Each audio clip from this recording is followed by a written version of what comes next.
बिस्मिल्लाहिर्रहमानिर्रहीम। और जो तोड़े हैं तो वो उनका कफ़ारा लाजिम है, क्योंकि बालिग होने के बाद अगर रमज़ान का रोज़ा आप तोड़ दें तो कफ़ारा अदा करना पड़ेगा। लेकिन तोड़ने में दो तरह से अगर तोड़ा जाए तो फिर कफ़ारा अदा होता है। अगर आप मैरिड हैं, वाइफ से आपने बीवी से रोज़े के दौरान हमबिस्तरी कर ली, जिमा कर लिया, तो भी रोज़ा टूट गया और इसका भी कफ़ारा है। या आपने जानबूझकर खाना खा लिया तो भी रोज़ा टूट जाएगा और इसका भी कफ़ारा है।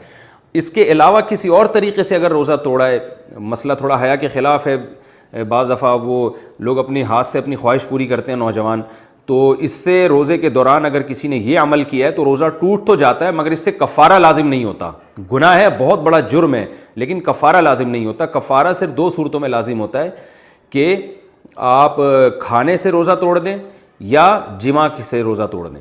तो इन दोनों सूरतों में कफ़ारा भी लाजिम है, क़ज़ा भी लाजिम है।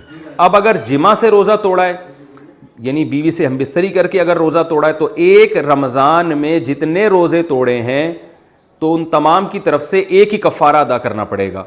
अगले रमज़ान में दोबारा अगर तोड़े हैं तो उस अगले रमज़ान का एक कफ़ारा काफ़ी है। यानी हर रोज़े के 60 रोज़े नहीं रखने पड़ेंगे, बल्कि एक रमज़ान में जितनी दफ़ा भी रोज़े तोड़े हैं तो 60 रोज़े उन पूरे रमज़ान की तरफ से कफ़ारा हो जाएगा। और अगले रमज़ान में अगर रोज़ा तोड़ा है तो भी 60 रोज़े अगले रमज़ान की तरफ से। तो जितने रमज़ानों में रोज़े तोड़े हैं उतने कफ़ारे आप पर लाजिम होंगे, बशर्ते के बीवी से जिमा करके रोज़ा तोड़ा हो। लेकिन अगर रोज़ा खाने से तोड़ा है तो इसमें उलमा के दो कौल हैं। एक कौल तो यही है कि एक रमज़ान में जितने रोज़े तोड़े हैं एक कफ़ारा सबकी तरफ से काफ़ी है।